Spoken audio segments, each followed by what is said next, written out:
আসসালামু আলাইকুম। আশা করি সবাই ভালো আছেন। যারা যে যেখান থেকে দেখছেন সবাইকে ধন্যবাদ। কৃষকের রাস্তায় কৃষি, আমি সালাউদ্দিন আপনাদের সঙ্গে আছি। জানিয়ে দেবো আজকের আলুর আপডেট বাজার। আজকে 13/3/2026 আজকের আপডেট বাজার। সাদা ডায়মন্ড আলু কেনা বেচা হচ্ছে রাজশাহী, তানোর সহ রাজশাহীর আশেপাশে এগুলোর মধ্যে 11 টাকা থেকে শুরু করে 11.5 টাকা পর্যন্ত এইরকম বাজারে কেনা বেচা হচ্ছে। এ ছিল সাদা ডায়মন্ড আলুর বাজার। লাল স্টিক যেটা আছে, লাল স্টিক আলুর বাজার চলছে এখন, কেনা বেচা হচ্ছে 11 টাকা কেজি কেনা বেচা হচ্ছে।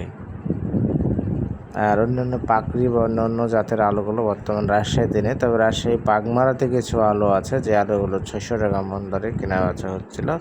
এই হচ্ছে আলুর আপডেট বাজার। আর আপনাদেরকে আরও একটু বিষয় জানিয়ে রাখি যে যিনারা আলু ক্রয় করবেন মনে করছেন, এখন থেকে রাজশাহী তানোরে আলু উঠানোর কার্যক্রম চলছে। যেনারা আলু ব্যবসায়িক আছেন তারা আলু ক্রয় করবো মনে করলে আলু ক্রয় করতে পারেন। এখানে এখন কিন্তু আলু উঠানোর কাজ শুরু হয়েছে। যে দেখতে পাচ্ছেন যে আমাদের আলু প্যাকেটিংয়ের কাজ কিন্তু জমি থেকে শুরু হয়ে গেছে, যে প্রত্যেকটা ইয়েতে কিন্তু এখন প্যাকেটিংয়ের কাজ চলছে।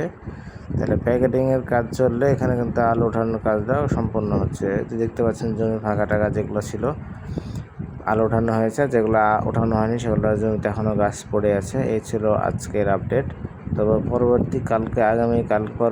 আগামীকালকে যে বাজার হবে সেই বাজারটা আপনাদেরকে সুন্দরভাবে তুলে ধরার চেষ্টা করবো। সে পর্যন্ত সবাই ভালো থাকবেন, সুস্থ থাকবেন। দোয়া করি সবাই আমাদের জন্য দোয়া করবেন, আমাদের সঙ্গেই থাকবেন ইনশাআল্লাহ। ধন্যবাদ সবাইকে।